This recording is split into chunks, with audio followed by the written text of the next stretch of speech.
टोपी पहनाने वाली बहू। अनीशा एक बहुत ही समझदार और अच्छी बहू थी और वो सबका अच्छे से ख्याल भी रखती थी। बस उसमें एक कमी थी कि वो लोगों को टोपी पहनाकर उन्हें बेवकूफ बनाकर छोड़ती थी। एक दिन अनीशा अपनी सास से कहती है, माँ मैं बाजार शॉपिंग करने जा रही हूँ, शाम तक आ जाऊंगी। अच्छा ठीक है बहू। अनीशा बाजार में शॉपिंग करने चली जाती है और बाजार में अपने लिए कपड़े देखती है। तभी उसे एक रेड कलर की ड्रेस पसंद आ जाती है। ये ड्रेस कितनी अच्छी है और ये मेरे ऊपर बहुत अच्छी लगेगी। अनीशा दुकानदार से ड्रेस का रेट पूछती है। भैया ये रेड वाली ड्रेस कितने की दी? 2000 रुपए की। क्यों भैया 2000 रुपए? इतनी महंगी ड्रेस? अरे एकदम ओरिजिनल पीस है बहन जी। हाँ वो तो ठीक है पर ड्रेस बहुत महंगी है, इसका दाम ठीक से लगा लो ना। अभी ये सेम ड्रेस मैंने आगे दुकान में देखी थी, 1000 रुपए में मिल रही थी। देखो बहन जी ये एक ही पीस बचा है, चलिए आपके लिए 1500 लगा लेता हूँ, ठीक है? नहीं भैया इस ड्रेस की तो मैं 1000 ही दूंगी। देखो तो इसका कपड़ा भी कितना हल्का है। अरे भैया रेट ठीक कर लोगे तो मैं एक और ड्रेस ले लूंगी। फिर अनीशा एक और ड्रेस देखने लगती है। अच्छा ठीक है चलिए 1000 ही दे दीजिए। फिर अनीशा एक और ड्रेस देखती है और कुछ देर बाद दुकानदार से कहती है, भैया एक काम करो, आप मुझे ये रेड वाली ही ड्रेस दे दो, दूसरी ड्रेस मैं फिर कभी आकर ले लूंगी। अरे मैडम अभी तो आप कह रही थी कि मैं एक और ड्रेस ले लूंगी। क्या है ना भैया, फिलहाल मुझे ये रेड वाली ही दे दीजिए क्योंकि मुझे कोई और समझ में ही नहीं आ रही। अनीशा दुकानदार को अपनी बातों से टोपी पहनाकर उसे बेवकूफ बना देती है और उससे 1000 रुपये में ड्रेस खरीद लेती है और फिर उसे उसके 1000 रुपये पकड़ा देती है और उससे ड्रेस ले लेती है।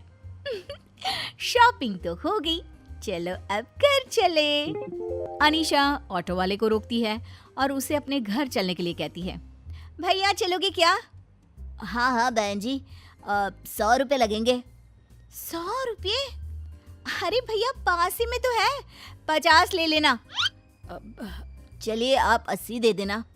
अरे भैया मेरा घर कोई ज्यादा दूर नहीं है, पास ही में है, रोज 40 में आती जाती हूँ, आप भी 40 ले लीजिएगा। अनीशा उस ऑटो वाले को अपनी बातों से उलझाकर उसे ऐसी टोपी पहनाती है कि वो 40 रुपए में उसके घर तक जाने के लिए तैयार हो जाता है। आधे रास्ते पहुंचकर ऑटो वाला अनीशा से कहता है, अरे बहन जी और कितनी दूर है आपका घर? बस भैया आ ही गया, ये जो सामने वाली गली है ना उसमें ले लेना। ऑटो वाले को अनीशा धीरे धीरे करके अपने घर तक ले जाती है। बहन जी यहाँ तक आने के 150 रुपए लगते हैं, आप मुझे 40 रुपए में ले आई, अब 100 रुपए दे दीजिएगा। अरे नहीं नहीं भैया, आपने 40 में हाँ बोला था ना, मैं 40 ही दूंगी, आप यहीं रुको, मेरे पास खुले पैसे नहीं है, मैं आपको अभी घर के अंदर जाकर पैसे ला कर देती हूँ। अनीशा ऑटो वाले को वहीं रोककर घर के अंदर अपनी सास के पास जाकर कहती है, माँ जी आपके पास 40 रुपए खुले होंगे क्या? मुझे ऑटो वाले को देने हैं, मेरे पास 2000 का बंधा नोट है और ऑटो वाले के पास 2000 के खुले नहीं है। अच्छा अच्छा अभी दे देती हूँ। सास घर के अंदर जाती है और बहू को 40 रुपए पकड़ाते हुए कहती है, ये ले बहू 40 रुपए। माँ जी मैं आपको शाम को 40 रुपए दे दूंगी। हाँ अरे कोई बात नहीं बहू।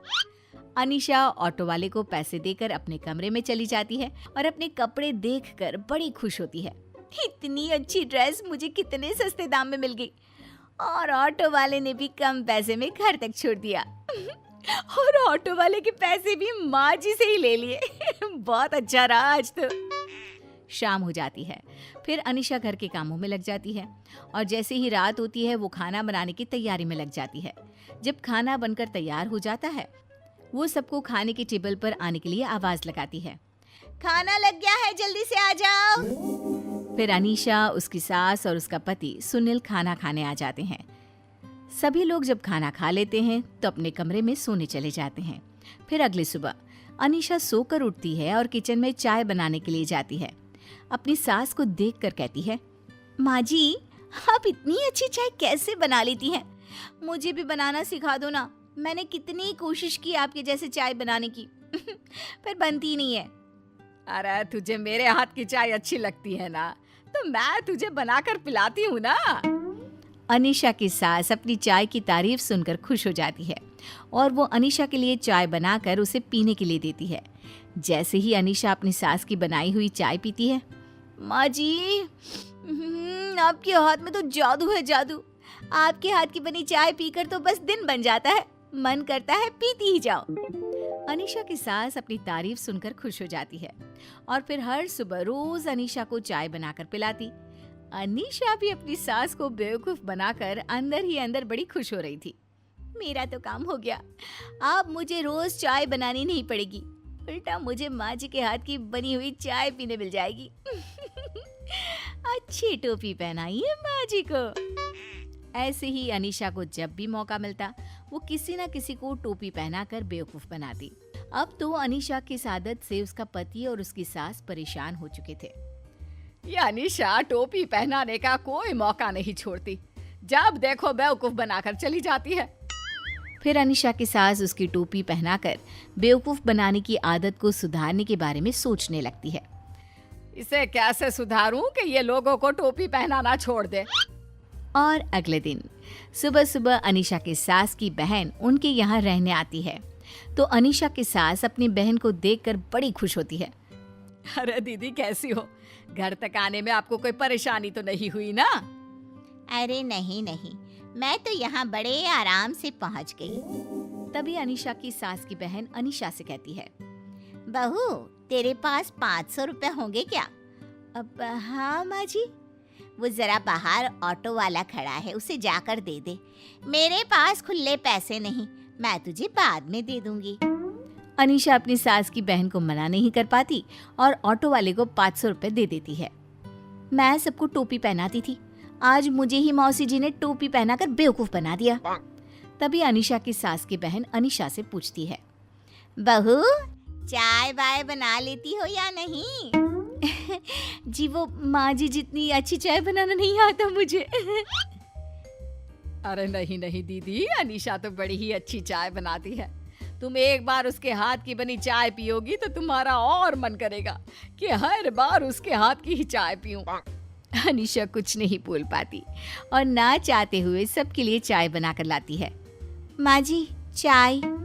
जैसे ही अनीशा की सास की बहन चाय पीती है, वाह जी वाह, क्या चाय बनाई है तूने, मजा ही आ गया चाय पीकर। ऐसी हर रोज सुबह सुबह तेरे हाथ की बनी चाय मिल जाए तो बस मजा ही आ जाए। क्यों नहीं माँ जी, मैं हर सुबह आपको अपने हाथ की चाय बनाकर पिलाया करूंगी। तभी अनीशा की सास की बहन अनीशा के हाथ में सोने की चूड़ियां देखते हुए कहती है, बहू, तेरी चूड़ियां तो बड़ी सुंदर है। है ना अच्छी? मुझे भी ऐसी ही चूड़ियां चाहिए थी, पर मुझे ऐसी डिजाइन की चूड़ियां कहीं मिली नहीं। बहू, मेरे लिए तुम अपने जैसी चूड़ियां लाकर देना ना, मैं तुम्हें उनके पैसे दे दूंगी। अरे नहीं माँ जी, आपको पैसे देने की कोई जरूरत नहीं है, आप इन्हें ऐसे ही रख लीजिए, मैं और ले लूंगी। अनीशा ना चाहते हुए भी अपनी सास की बहन को चूड़ियां दे देती है। तभी अनीशा की सास अपनी बहन से कहती है, दीदी आपको पता है अनीशा बहुत बढ़िया खाना बनाती है। एक बार अनीशा के हाथ का खाना खाकर देखोगी ना तो उंगलियां चाटती रह जाओगी। हाँ, नहीं माँ जी वो तो बस ऐसे ही, आप मेरी झूठी तारीफ क्यों कर रही हैं? अरे नहीं नहीं दीदी, अनीशा सच में बहुत अच्छा और स्वादिष्ट खाना बनाती है। अनीशा की सास ये सब कह रही थी, तभी अनीशा का पति भी आ जाता है और कहने लगता है, हाँ मौसी, अनीशा सच में बहुत ही अच्छा खाना बनाती है, बस इसकी जितनी तारीफ करो कम है। अनीशा अंदर ही अंदर रो रही थी। आज तो सबने मिलकर मुझे ही टोपी पहनाकर बेवकूफ बना दिया। अब से आगे से कभी भी मैं किसी को टोपी नहीं पहनाऊंगी।